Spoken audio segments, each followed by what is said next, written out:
देखते हैं पहला प्रश्न से। पहला प्रश्न कह रहा है कि कार्बोहाइड्रेट कितने प्रकार के होते हैं? तो 3 प्रकार के होते हैं। अधिवृक्क ग्रंथि से निकलने वाले हार्मोन को क्या कहते हैं? तो लड़ो एवं उड़ो हार्मोन कहा जाता है। एड्रेनालिन हार्मोन अधिक मात्रा में कब उत्सर्जित होता है? तो उत्तेजना के समय।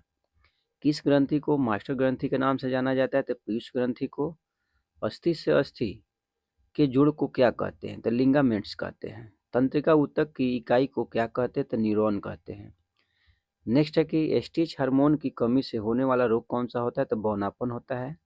हीलियम को छोड़कर सभी अक्रिय गैसों की बाह्यतम कक्षा में कितने इलेक्ट्रॉन होते हैं? 8 इलेक्ट्रॉन होते हैं। चलिए नेक्स्ट है कि ताप का SI मात्रक क्या होता है? तो केल्विन होता है।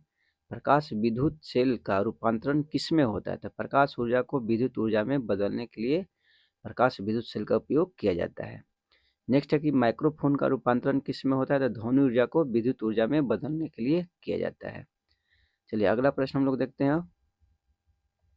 नेक्स्ट है कि कालाजार नामक बीमारियों का संक्रमण किसके द्वारा होता है? तो सैंड फ्लाई के द्वारा होता है। जो सैंड फ्लाई जो मक्खी होता है इसी के द्वारा होता है कालाजार नामक बीमारी। विद्युत प्रतिरोध का SI मात्रक ओम होता है। आवृत्ति का SI मात्रक क्या होता है? तो हर्ट्ज होता है। अल्टीमीटर का प्रयोग कहाँ होता है? तो देखिए विमानों की ऊंचाई मापने के लिए अल्टीमीटर का प्रयोग किया जाता है। एक क्वेश्चन आता है कि एनीमोमीटर का प्रयोग किस लिए किया जाता है? तो वायु की वेग को मापने के लिए एनीमोमीटर का प्रयोग किया जाता है। और हाइग्रोमीटर का प्रयोग किस लिए किया जाता है? तो तापमान की आर्द्रता को मापने के लिए हाइग्रोमीटर का प्रयोग किया जाता है। चलिए नेक्स्ट है कि बल का SI मात्रक क्या होता है? तो न्यूटन होता है। स्टार्च को माल्टोज में बदलने वाला एंजाइम कौन सा होता है? तो एमाइलेज होता है। जीन शब्द का प्रतिपादन किसने किया था? तो जोहानसन ने किया था सर्वप्रथम। ठीक। किस ताप पर एंजाइम सर्वाधिक सक्रिय होते हैं? तो 30 से 40 डिग्री सी पर। 30 से 40 डिग्री सी पर क्या होता है? एंजाइम जो होता है सर्वाधिक सक्रिय होता है।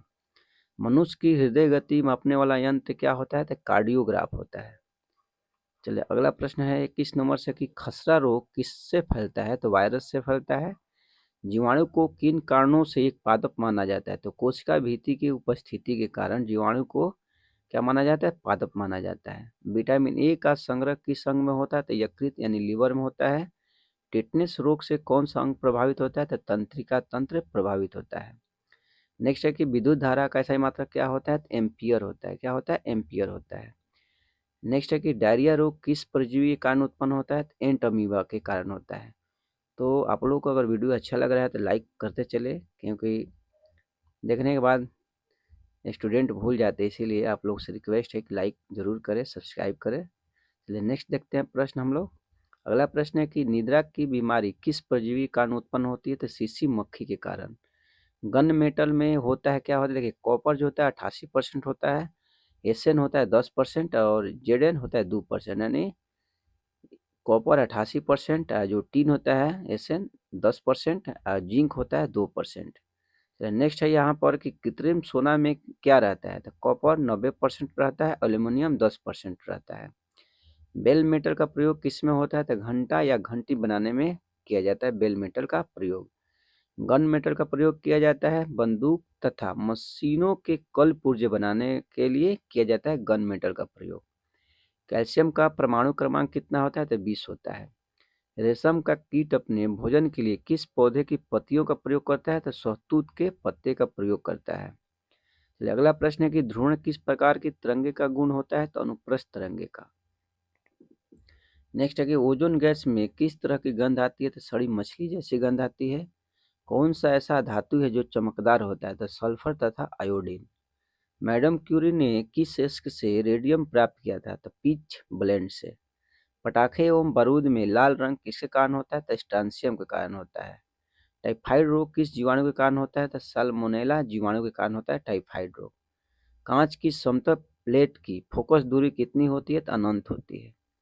और नेक्स्ट है कि किस प्रकार के लोहे में कार्बन की मात्रा सबसे कम होती है? तो पिटवा लोहा। कितना परसेंट होता है? आप लोग कमेंट जरूर कीजिएगा। चलिए नेक्स्ट यहाँ देखते हैं हम लोग। ग्रीन हाउस प्रभाव का क्या मतलब होता है? देखिए वायुमंडल में कार्बन डाइऑक्साइड की मात्रा में वृद्धि से ताप में वृद्धि। जब वायुमंडल में कार्बन डाइऑक्साइड की मात्रा बढ़ जाएगी तो क्या होगा? टेम्परेचर तापमान क्या होगा? बढ़ जाएगा।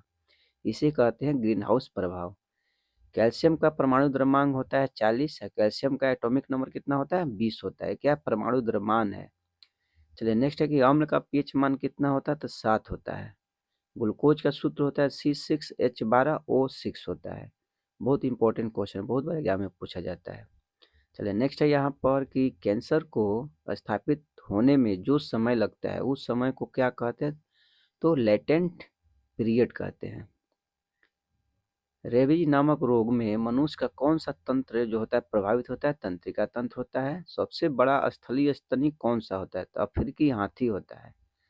सबसे बड़ा तथा सबसे भारी स्तनी कौन सा होता है? नीली हवेल होता है। बीसीजी का टीका किस रोग में दिया जाता है? तो टीबी रोग में दिया जाता है बीसीजी का टीका। कमेंट कीजिएगा आप लोग बीसीजी का फुल फॉर्म क्या होता है। ठीक।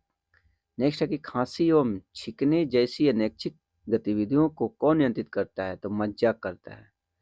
नेक्स्ट है कि किसका उपयोग कठोर जल को नरम करने के लिए किया जाता है? तो सोडियम कार्बोनेट का। यकृत शरीर की सबसे बड़ी ग्रंथि होती है। यकृत यानी लीवर जो होता है शरीर की सबसे बड़ी ग्रंथि होता है। पीत या पीतरस का निर्माण क्या होता है? तो यकृत में होता है यानी लीवर में ही होता है। चलिए अगला प्रश्न है यहाँ से कि शिराएं कैसा रक्त ले जाती है? तो शिरा जो होता है अशुद्ध रक्त को ले जाती है। और सरीसृप, पक्षी और स्तनधारी ये सब क्या करती है? फेफड़ों के माध्यम से शोषण करती है। विभवांतर का सही मात्रक क्या होता है? तो वोल्ट होता है। बर्फ का गलनांक क्या होता है? तो 273 केल्विन या 0 डिग्री सी होता है। हृदय से शरीर के सभी भागों में ऑक्सीजन युक्त रक्त को कौन ले जाता है? तो धमनियां ले जाता है। मधुमक्खी के डंक का इलाज करने के लिए किस घोल का उपयोग किया जाता है? तो बेकिंग सोडा का उपयोग किया जाता है। तो फ्रेंड्स आप लोग अगर वीडियो अच्छा लग रहा है तो लाइक अवश्य करें, क्योंकि कहना पड़ता है, ऐसे तो आदमी लाइक करता नहीं है, इसलिए मैं कहता हूँ कि लाइक करें, सब्सक्राइब करें। चलिए देखते हैं अगला प्रश्न है कि किसी विस्फोट के कारण समुद्र के तट पर बनने वाली लहरें कैसी होती है? तो अनुदैर्घ्य होती है।